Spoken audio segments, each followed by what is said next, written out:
conscience is a faint, unpleasant sound. You've worried enough, but here's your chance, so take. How's it going, everybody? Flint from Flint and Steel Survival, bringing you this video today on my new day pack. I'm really excited to have it. It's a sling pack. I just found that my large bushcraft bag I've been using for a long time is just too heavy, and I don't use anything in it very often when I'm just going out for a hike or when I'm going on vacation. This is something easy to throw in my truck on a road trip and have everything I need to play with, First pouch you have right here is on your shoulder. You've got a lot of molly here, so I can put another pouch. And another thing I really like about this pack, how easy it is to take on and off. If you're stopping, you need to get something out of it. Switches side to side real easy, just with that clip. See if I can one hand this. That was way harder than it ought to have been. So let's go in what's in this pack. So I'll flip you around and come right back. Alright guys, we're going to do some hand camera work here, so don't get too sick on me. First off, I have this climbing rated max hook there. In this top pouch with my little flag patch, I've got Kleenexes. The pouch falls over. I am one-handing this. The action wipes I got from a pocket box. My SOL survival emergency bivvy. And there's one more item. Space blanket. So this is kind of like the shelter and comfort, I guess, pouch. So I'm going to put that away, get this pack actually sitting well, and then we'll come back. One more pouch I forgot about while I'm not setting this pack up very well. So this is like a concealed carry pouch, really. I mean, that's what it's meant for. But what I used it for on the hike I took it on so far is I put the map back here. You switch out maps a lot when you're hiking. You want a map of the area. I mean, it's not going to do you good to have a whole state map, really. You want a trail map. And then I also keep my Silky Gomboy back there, which is my saw of choice. I absolutely love it. Snaps up really good, but obviously you can. There's Velcro on each side. Velcro a holster into there or whatever you feel like. So now let's see if I can do this without making a fool of myself. So first thing you'll see on the front is this little, just like a gear clip. What I use it for is putting my dog's leash on there. If I let him off leash when we're out where I know nobody else is going to be. This is where I slip my ferro rod in.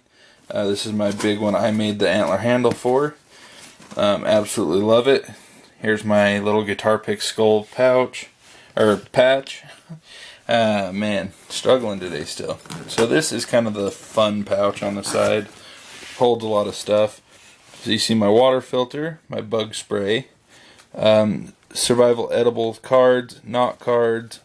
I just slipped my buffalo bone feather in here, as well as my survival resin. You can make arrows or any of that stuff with this. It's pretty much a outdoor glue. And then also just to have a backup knife in here. It's my little Walmart lockback. Carve flint into it. Maybe a food knife. I don't really know what it's going to be used for yet. Sorry for the extreme close-up while I put this away. Zip this back up. Okay, pop this. Rip the Velcro. So we've got my survival sling that I made from the last pocket box, as well as my mini slingshot my dad got for me a couple Christmases ago. And then I'm pretty sure, yeah, here they are. Bullets for that slingshot. And that should really be all in the front here. Yep. So I'm going to pause you again, put that away, and tip this pack back up. I'm really struggling keeping it where it needs to be. Alright, I've got the 3 front pouches open. So first, we have this I got in a pocket box. It's like a little survival hatchet you can make.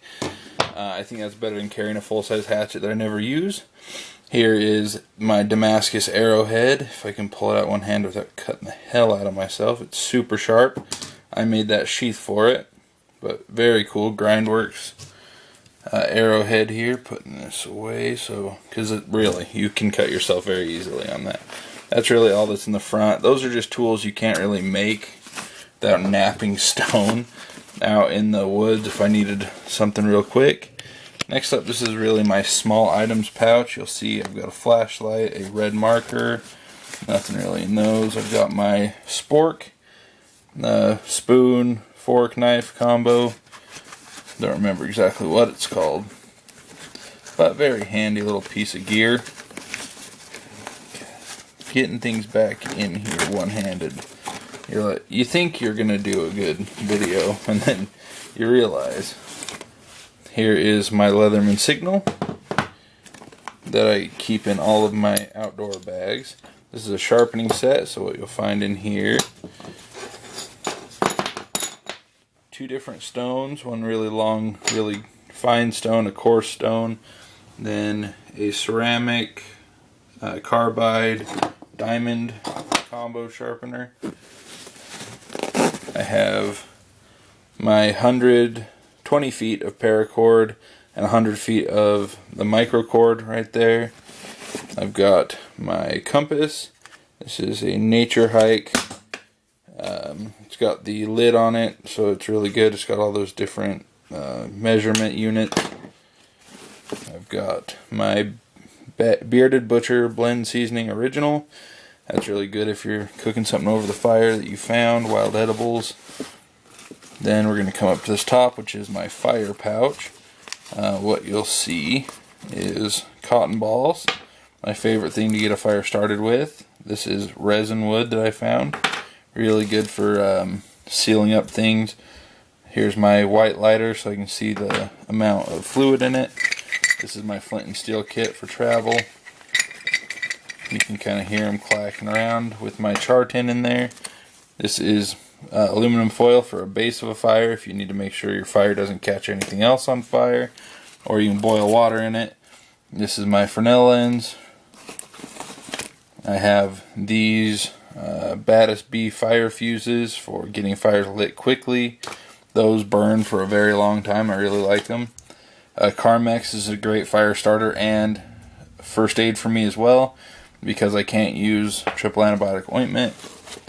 Then this is paraffin wax coated jute twine.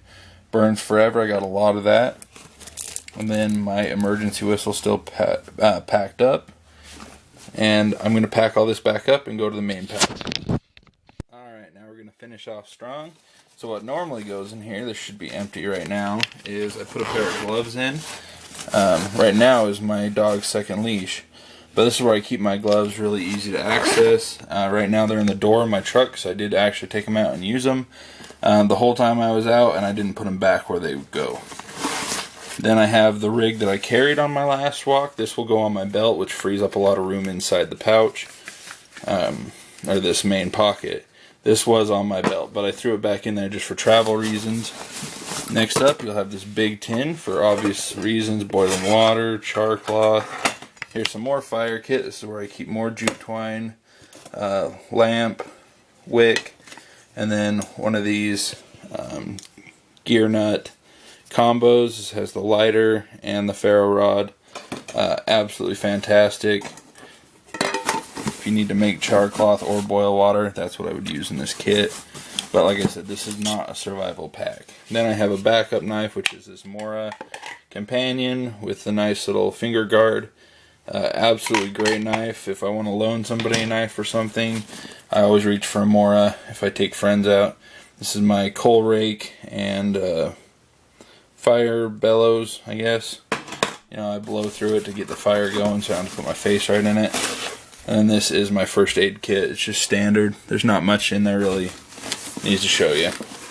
Nothing really cool, but it's a very complete kit. So that's what I've got in this bag. I hope you enjoyed it. I hope you see some stuff that you like. I guess I got one of these two. Cheap compass, whistle, and fire starter on paracord.